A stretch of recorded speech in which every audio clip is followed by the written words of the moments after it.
impressionante, mas o direito no Brasil, os advogados no Brasil, são de uma formação precária. Eu sei, abrir o curso de direito de todo quanto é maneira, o que está acontecendo agora com a medicina, né? Então vai formando, e quanto menos o cara sabe, no caso do direito, mais conservador, mais reacionário ele fica.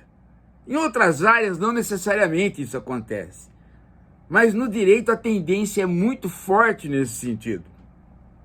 O cara aprende pouco, então ele não quer que nada mude. Porque aí, se muda, o pouco que ele aprendeu não vale. Quando o cara aprende bastante, quando o cara aprende de fato, pode mudar, porque rapidamente ele já se instala na nova realidade. Isso no âmbito da legislação é muito nítido, diferente de outras áreas. Bem, o fato é que o que tem de advogado reacionário dando entrevistinha na Folha de São Paulo, advogado, inclusive, formado por faculdades que eu nunca vi, né? Dando entrevistinha direto na Folha de São Paulo, no Globo, no Estadão, todo quanto é lugar ali, ó, fulano de tal, doutor, são todos doutores, né? Aí, qual é o problema? A jornada de trabalho, se for para 36 horas, vai dizimar as empresas.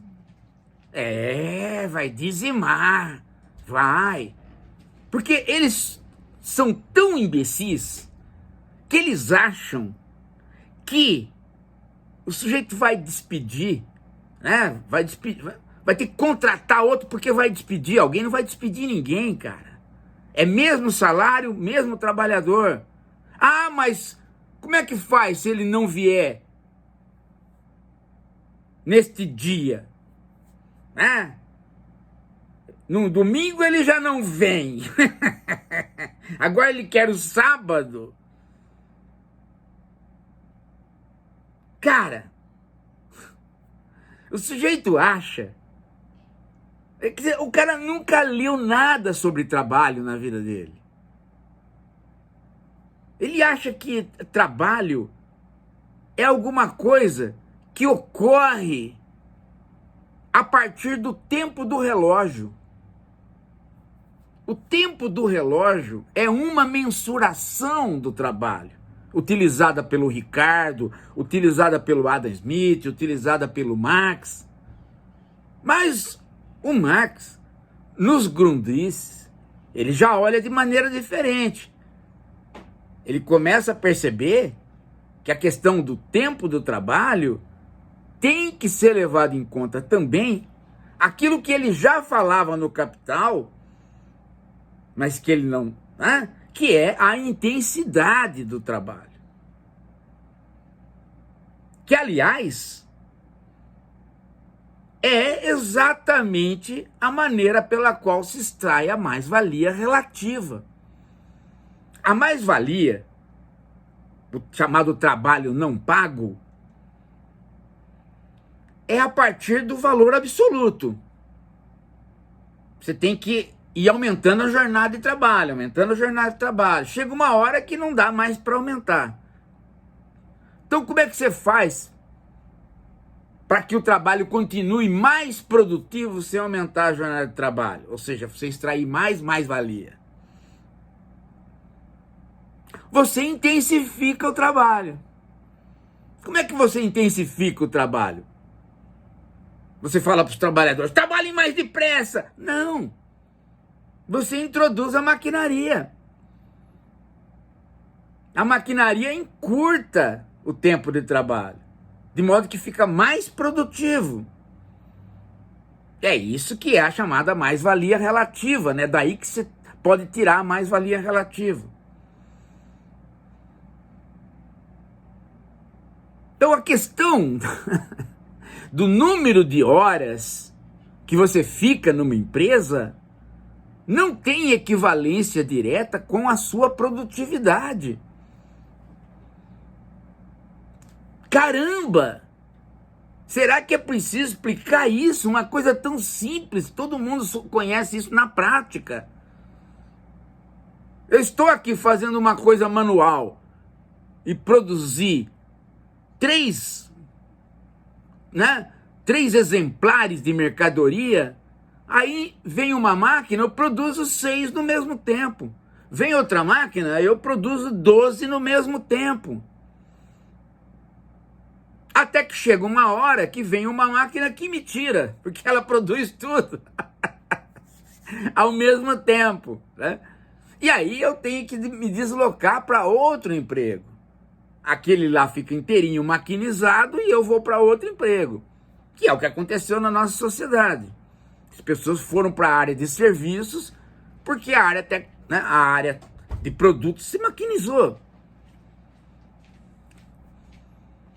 Então, a jornada de trabalho reduzida não tem absolutamente nada a ver com produtividade. Aí o cara fala, mas veja, mal ou bem ele pode ter que contratar outro porque é uma indústria pequena.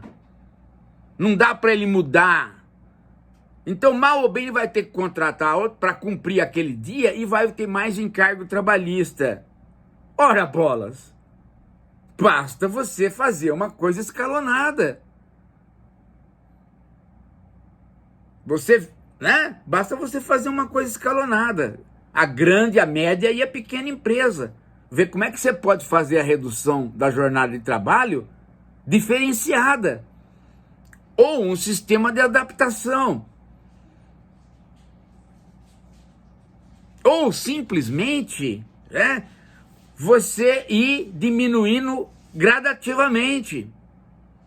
Tem N maneiras de serem feitas. Por quê? Porque é uma novidade? Novidade onde? Na Europa, já todo mundo reduziu. Quando se falava lá atrás, no século XIX, que não podia reduzir, também teve essa briga e reduziu. O que as pessoas que estão falando contra não entendem é que elas não sabem como que o capital se movimenta.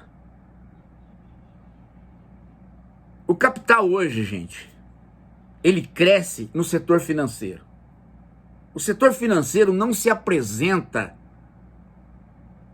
individualmente. Ele se apresenta através de pacotes. Quando você vai comprar ações ou comprar títulos, você faz isso no pacote. Ou seja, tem várias empresas ali.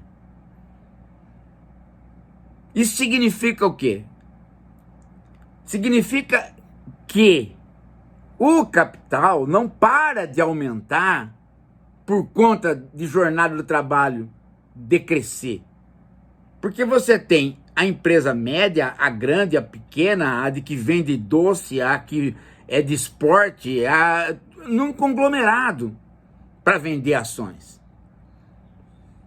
Então o capital sempre cresce.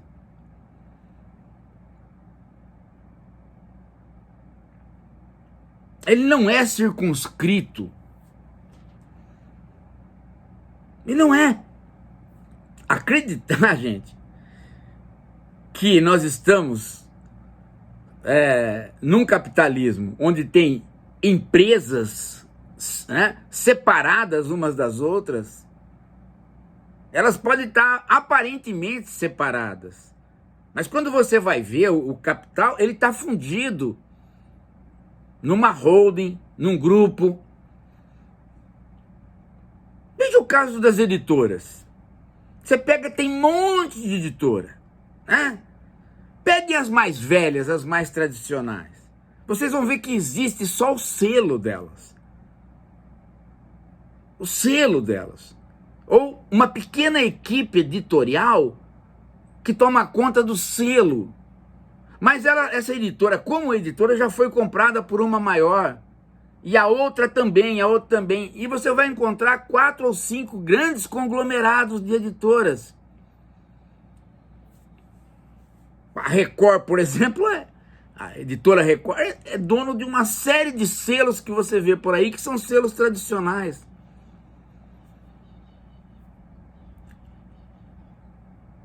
Aí, uma determinada hora, você vê que alguém comprou, a própria editora Record juntou ela com uma rede de motéis. Então, o capital nunca para de crescer por conta, porque se você tem aqui uma pequena empresa, você tem uma média, você tem uma grande, você tem a diversidade do que se agrupa para vender os papéis, para vender ações é enorme. Então, no cômputo geral, você, do mesmo jeito que o capital se uniu, se há uma regra que pode unificar empresas, pode haver uma regra que reunifica o modo que se trabalha.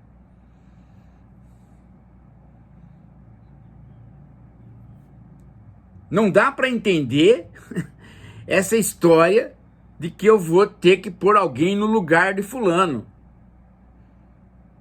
Muito provavelmente eu não vou ter que pôr ninguém no lugar de fulano. Porque muito provavelmente a máquina já vem vindo. Já vai tirar o fulano. Então o que a Erika Hilton está propondo não tem absolutamente nada né? É apenas uma continuidade do processo capitalista. Ele tem que tender a diminuir a jornada de trabalho. Na prática, olhando, né, o que a gente sabe do biocapitalismo, na verdade, esse trabalhador que ficar de folga, ele vai continuar trabalhando. Porque o capital não se apropria mais do sujeito na jornada de trabalho. Ele se apropria através do biopoder. É o biocapitalismo. Ele se apropria da vida toda do cara. Porque enquanto ele tiver o celular na mão, ele está trabalhando para alguém. Neste exato momento, eu estou trabalhando para o YouTube. Vocês também. Se a gente ficar parado aqui, olhando para o YouTube, sem falar nada, nós estaremos trabalhando para ele. Por quê? Porque só de ligar a tela, os algoritmos já ficam sabendo o que é preciso aperfeiçoar e o que não é preciso aperfeiçoar. Pela simples imagem. Então você já está contribuindo para que o YouTube, né, adeque os seus algoritmos para mais gente, mais diversidade. Portanto, você está trabalhando. Se você não fizer nada, fazendo então, qualquer compra que você faz na internet, imediatamente você está melhorando os algoritmos. Você não está só favorecendo a empresa de quem você comprou. Você está sempre favorecendo a plataforma do capitalismo de plataformas, a plataforma virtual. Sempre.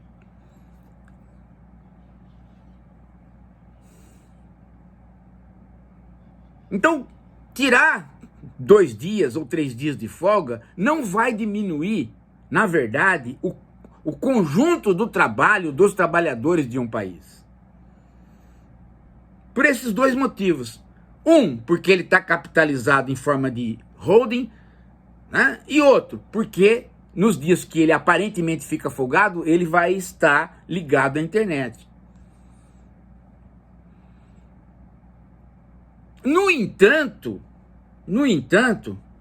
né, espera-se com isso, né, de que você consiga introduzir neste meio, nos 2 dias que ele fica de folga, um contato maior com a família, talvez uma leitura, um cinema. Agora, uma outra coisa que as pessoas também não entendem é que cresce assustadoramente o setor de serviços. Uma pessoa que não está na jornada de trabalho, ela está consumindo o setor de serviços. Ou é o setor de turismo, ou é o setor de entretenimento, ou simplesmente um outro setor de trabalho informal.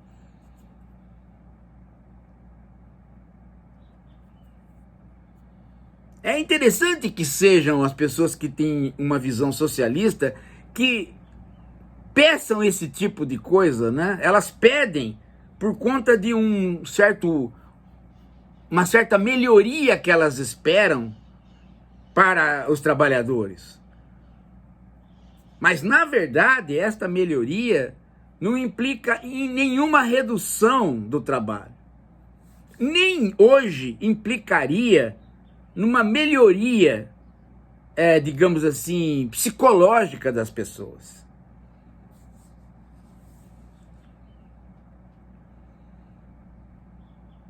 Mas a gente não pode deixar de lutar por isso. A gente não pode partir da ideia, né, de que quem vai ganhar o cara no dia de folga é pior do que a jornada de trabalho. A gente tem que sempre partir da ideia de que ele estando mais livre e ganhando o mesmo tanto, há mais chances dele se dedicar a coisas mais interessantes para ele.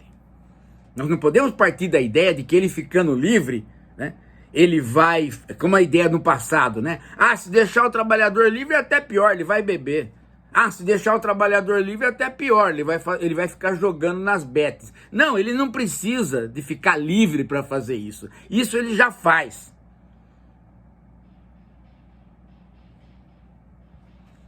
A ideia de ficar mais livre é a ideia de que você movimenta a economia como um todo e você dá mais chances para o trabalhador ter liberdade de fazer aquilo que ele quer. Eu acho que este é o modo correto, e não aquela flexibilização neoliberal. Ah, trabalhe por conta, aí você tem o seu horário. Isso não, isso foi o que fez com que a gente trabalhasse por conta, coisa nenhuma. Trabalhasse sem medida, sem conta alguma. Então o projeto está correto em todos os sentidos, gente. Está correto em todos os sentidos. E fazer uma legislação que permita várias adaptações, isso é a coisa mais fácil do mundo. Então esses advogadinhos que ficam... E o interessante é que eles são, a maioria deles são advogados trabalhistas. E eles têm uma ótica que não é a do trabalho, é a do patrão. Mas o que é pior, é a ótica do patrão que prejudica o patrão hoje em dia. Dado que ninguém mais é patrão. As empresas, a maioria delas, as grandes empresas, são SA. Mesmo as pequenas, né, que já estão dentro de SA, sociedades anônimas, que remuneram o seu acionista e pagam aqueles que ficaram no lugar dos patrões, que são os CEOs, os grandes executivos. É assim que está o capitalismo hoje. Isso está mais que explicado, no caso brasileiro, pelo professor Bresser Pereira, que nós já trouxemos aqui no canal, já fez live conosco. Trabalhamos com o livro dele aqui no canal. Então, eu acho que é importante agora, nesse momento, chover de assinatura para o projeto da Érica Hilton e em cima do Congresso mesmo. Por que você não aprovou? Por que você não vota? Não, o que é isso aí que vai causar desemprego? Vai causar desemprego coisa nenhuma. E explica para o seu deputado ou encosta ele na parede. Este é o momento. Érica Hilton PSOL, é ela. Daqui a pouco a gente volta.